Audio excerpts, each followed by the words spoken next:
রমজান উপলক্ষে আফগানিস্তানের কমেছে খাদ্যপণ্যের দাম, স্বস্তিতে ক্রেতারা। সিরিয়ার সেনাবাহিনী ও সশস্ত্র বাহিনীর প্রধান হচ্ছেন প্রেসিডেন্ট আহমদ আল জুলানি। তুর্কি প্রেসিডেন্ট এরদোগান বলেছেন, বিশ্বের নিপীড়িত মানুষের জন্য আশার প্রতীক হয়ে উঠছে তুরস্ক।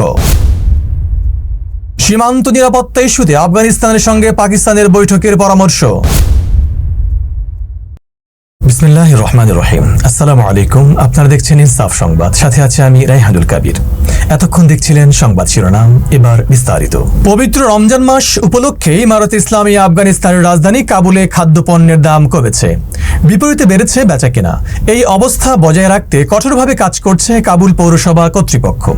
স্থানীয় জনগণের সুবিধার্থে চালু করা হয়েছে একটি ইমার্জেন্সি ফোন নম্বর। দ্রব্যমূল্য বৃদ্ধির বিষয়টি লক্ষ্য করলে অভিযোগ জানিয়ে আইন প্রয়োগকারী কর্মকর্তাদের কাছে বিষয়টি পৌঁছানো যাবে। ফলে এখন আর কোনো ব্যবসায়ী দ্রব্যমূল্য বাড়িয়ে সাধারণ মানুষের কষ্ট বাড়াতে পারবে না।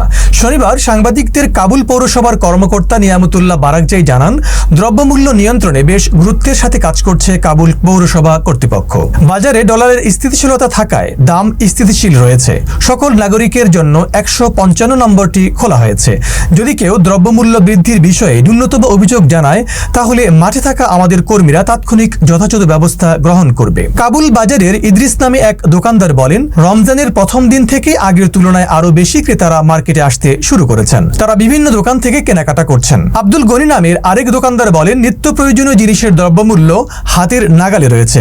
সম্প্রতি বাজার ব্যবস্থার সাথে ভারসাম্য রেখে নিত্য প্রয়োজনীয় পণ্যের মূল্য সংক্রান্ত একটি তালিকাও প্রকাশ করেছে সরকার। এবার সিরিয়ার সেনাবাহিনী ও সশস্ত্র বাহিনীর প্রধান হচ্ছেন প্রেসিডেন্ট আহমদ আশ-শারা। সম্প্রতি নতুন সাংবিধানিক খসড়া তৈরির জন্য 7 সদস্য বিশিষ্ট একটি কমিটি গঠন করেছে সিরিয়ার অন্তর্বর্তীকালীন সরকার। এই কমিটির একটি সূত্র আল জাজিরাকে জানিয়েছে, সিরিয়ার প্রেসিডেন্ট হতে হলে অবশ্যই তাকে ইসলাম ধর্মের অনুসারী হতে হবে বলে একটি অনুচ্ছেদ অন্তর্ভুক্ত করা হয়েছে। জানা যায়, সিরিয়ার সাংবিধানিক খসড়া কমিটি 48টি ধারা সম্বলিত একটি সাংবিধানিক ঘোষণা জারি করবে। সিরিয়ার পার্লামেন্ট হবে 100 সদস্য বিশিষ্ট। সেই সঙ্গে সিরিয়ার প্রেসিডেন্ট হবেন দেশটির সেনাপ্রধান ও সশস্ত্র বাহিনীর প্রধান। ফলে সেই সাংবিধানিক ঘোষণা জারি করা হলে বিপ্লবী নেতা আহমদ আশ-শারা একই সঙ্গে সিরিয়ার প্রেসিডেন্ট, সেনাপ্রধান ও সশস্ত্র বাহিনীর প্রধান হবেন।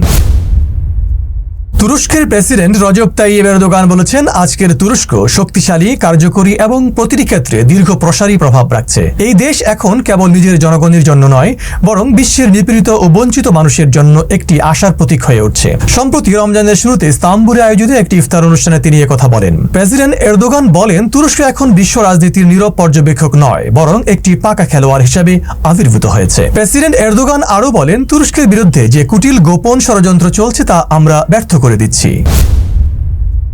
সীমান্ত নিরাপত্তা ইস্যুতে আফগানিস্তানের সঙ্গে পাকিস্তানের বৈঠকের পরামর্শ দিয়েছেন দেশটির খাইবার পাখতুনখোয়া প্রদেশের গভর্নর উপদেষ্টা ব্যারিস্টার সাইফ। প্রাদেশিক সরকারের নিরাপত্তা বিষয়ে দৃঢ় প্রতিজ্ঞার কথা তুলে ধরে তিনি বলেন, খাইবার পাখতুনখোয়া প্রদেশের বাসিন্দাদের নিরাপত্তা নিশ্চিত করা এখন প্রাদেশিক সরকারের সবচেয়ে বড় দায়িত্ব। নিরাপত্তা আরও সুদৃঢ় করতে ব্যারিস্টার সাইফ আফগান সরকারের সঙ্গে একটি জরুরি বৈঠক আয়োজনের উপর গুরুত্ব আরোপ করেছেন। তিনি বলেন, সীমান্ত এলাকার নিরাপত্তা পরিস্থিতির স্থিতিশীলতার জন্য দুই দেশের মধ্যে সহযোগিতা অত্যন্ত গুরুত্বপূর্ণ। একই সঙ্গে খাইবার পাখতুনখোয়া প্রদেশের বাসিন্দাদের নিরাপত্তা বিষয়টিকে পাকিস্তান সরকার রাজনৈতিক বিষয়ে পরিণত করেছে বলে উল্লেখ করেছেন তিনি। ব্যারিস্টার সাইফ বলেন, নিরাপত্তা ইস্যুতে পাকিস্তান সরকারের নিরাপত্তা খাইবার পাখতুনখোয়া প্রদেশের জনগণের উদ্বেগকে আরও বাড়িয়ে তুলবে। প্রিয় দর্শক, এই ছিল আমাদের আজকের আয়োজন। আমাদের সাথে থাকার জন্য ধন্যবাদ। আল্লাহ হাফেজ।